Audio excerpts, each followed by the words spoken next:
Bismillahirrahmanirrahim. Assalamualaikum warahmatullahi wabarakatuh. Alhamdulillah, hamdan wa syukran lillah. Allahumma salli ala sayyidina Muhammad wa ala ali sayyidina Muhammad. Kaum muslimin dan muslimat yang dimuliakan oleh Allah Subhanahu wa taala. Dalam hadis qudsi, Allah Subhanahu wa taala berfirman, "Ya ibna Adam, innaka ma dzakartani syakartani wa idza ma nasitani kafartani." Rawahu At-Tabrani. Allah Subhanahu wa taala mengatakan, "Wahai ibnu Adam, wahai hambaku," kata Allah, "innaka dzakartani syakartani." Ketika engkau mengingatku, maka pada waktu itu juga engkau bersyukur kepadaku. Kemudian Allah melanjutkan, "Wa idza ma nasitani kafartani."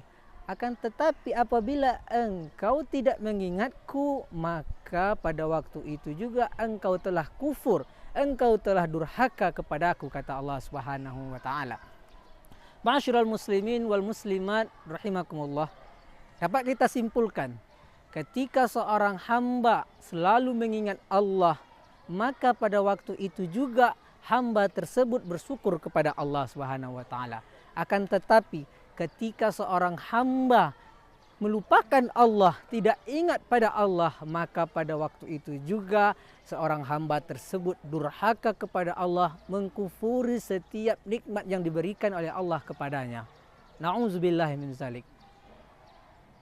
Jadi, bagaimana cara kita sebagai seorang hamba bersyukur kepada Allah Subhanahu wa taala?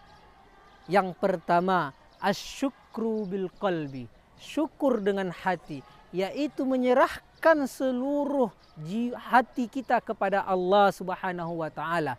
Ketika seseorang mengatakan, "Qul amantu billah," aku beriman kepada Allah, tsumastaqamu, kemudian aku istiqomah dengan perkataanku, maka ketika itu juga kita bersyukur kepada Allah dengan hati kita.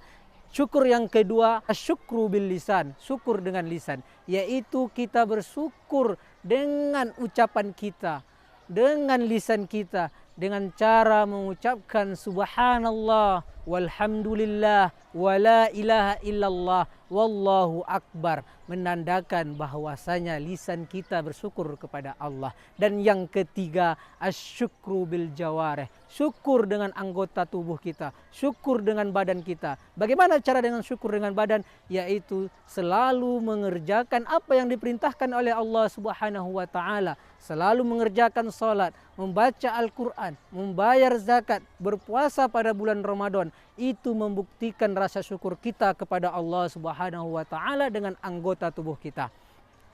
Kaum muslimin dan muslimat yang dimuliakan oleh Allah Subhanahu wa taala, semoga kita menjadi seorang hamba yang selalu bersyukur kepada Allah Subhanahu wa taala sehingga kita mendapatkan surganya Allah Subhanahu wa taala.